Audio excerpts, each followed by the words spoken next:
नमस्कार मित्रों, मैं हूं श्रुति और आप देख रहे हैं हमारे इंडिया टीवी आवाज जुर्म के खिलाफ। खबर को देखने से पहले शेयर को लाइक और सब्सक्राइब अवश्य करें और खबर को शेयर करना बिल्कुल न भूलें। जिला प्रशासन पर भारी पड़ रहे राजस्व निरीक्षक अचंत मिश्रा नहीं हो रहे अवैध कब्जे पर कार्रवाई। जी हां, मामला जिला औरैया का है, जहां के राजस्व निरीक्षक अचंत मिश्रा ने अजीतमल तहसील के नेशनल हाईवे पर अवैध कब्जा कर लिया है। यह बात कोई और कहे तो बात ठीक है, जब जिले उच्च अधिकारी स्वयं ही कह रहे हैं कि राजस्व निरीक्षक अचंत मिश्रा ने अवैध कब्जा किया है। मीडिया पर खबर चलने के बाद प्रशासन ने पैमाइश कराई गई थी।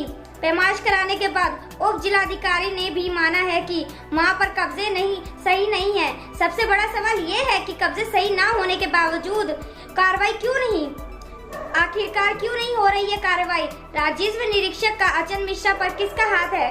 जिला प्रशासन में जानकारी में होने के बावजूद भी अवैध कब्जे पर कार्रवाई क्यों नहीं हो रही है? मामला चल रहा है राजस्व निरीक्षक अचंत मिश्रा पर कब्जे का आरोप। क्या मामला है सर?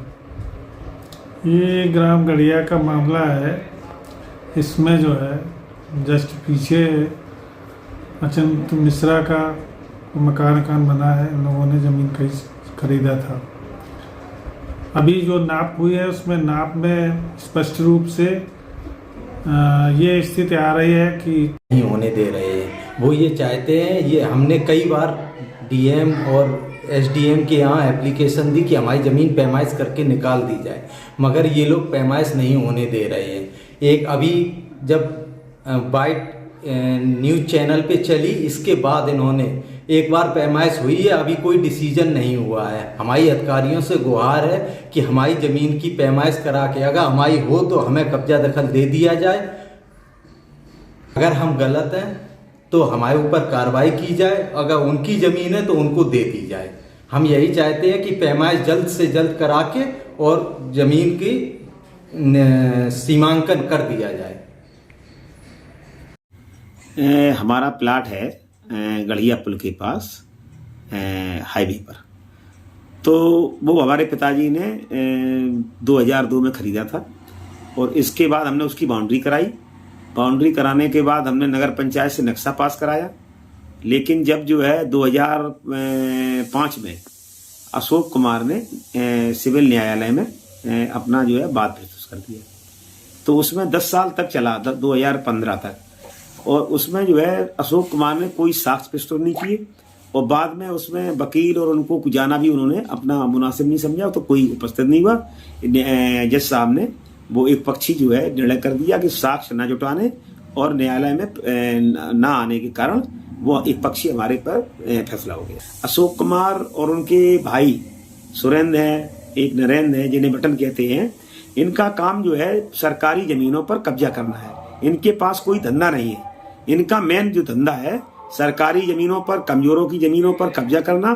इसी कड़ी में एक अजीतमल तहसील के सामने जहां रेंज कार्यालय बना है उसके सामने एक बेशकीमती जमीन है जिसकी कीमत जो है लगभग जो है 20-25 करोड़ होगी। इसके अलावा एक जो है गढ़िया और जाने वाला जो रास्ता है मुन्ना शर्मा और अनिल दीक्षित के बीच में जो जमीन है उसमें वो भी 20-25 करोड़ की जमीन होगी, उस पर कब्जा। एक गढ़िया गांव में भूरे के गड्ढा और जो ग्राम समाज की या नगर पंचायत की जमीन है उस पर कब्जा, और गढ़िया गांव में ही एक जो सरकारी रास्ता है पम्मी दुबे और पीयूष दुबे के घर को जाने के लिए उस पर कब्जा कर लिया है और रास्ता को बंद कर दिया है। इसके अलावा इनकी जो है जो मलगवा में इन्होंने जमीन खरीदी है वहां 1 एकड़ के लगभग वन विभाग की जमीन पर कब्जा कर लिया है। इसके अलावा इन्होंने जो है अपनी जो दुकानें बनाई हैं वो सरकारी रास्ते में और NHI की जो हाईवे है उसकी जमीन में इन्होंने अपने अवैध निर्माण कराया। न तो नगर पंचायत से कोई नक्शा पास कराया, न जो है हाईवे से कोई परमिशन ली है। तो जिनका ये जो काम है वो अवैध काम है, जमीनों पर कब्जा करके उनको प्लाट में बेचना। यही इनका मुख्य धंधा है। इनके पास कोई व्यापार नहीं है, कोई इनके पास जो है जमीन भी, किसान भी, जमीन भी ऐसी नहीं है। जो कब्जा करके जमीन बेचना ये इनका मूल धंधा है, ये इनका पैतृक धंधा है, ये पुराना चला आ रहा है। इसमें इनके भाई अशोक और सुरेंद्र और बटन नरेंद्र और बटन, ये इनका शामिल खा चलता है। माननीय डीएम साहब और अपर जिला अधिकारी जी इसकी जांच कराएं, इसकी जांच होनी चाहिए और सरकारी जमीन को वो जो है उसकी पैमाइश करा के निकाली जाए इनकी चुंगल से। हम ये चाहते हैं। इसी कड़ी में ना हमारे प्लाट पर कब्जा कर लिए थे, तो हम तो जो है ये पुलिस प्रशासन ने और माननीय डीएम साहब ने जो है हमारी मदद की, जिससे वो बच गया और हम लोग बच गए। हमारे बेटे पर और हम पर जो है जेसीबी से प्राणघातक हमला किया, जिससे हम पुलिस की मदद न करती तो हम लोग मारे जाते और ये कब्जा कर लेते।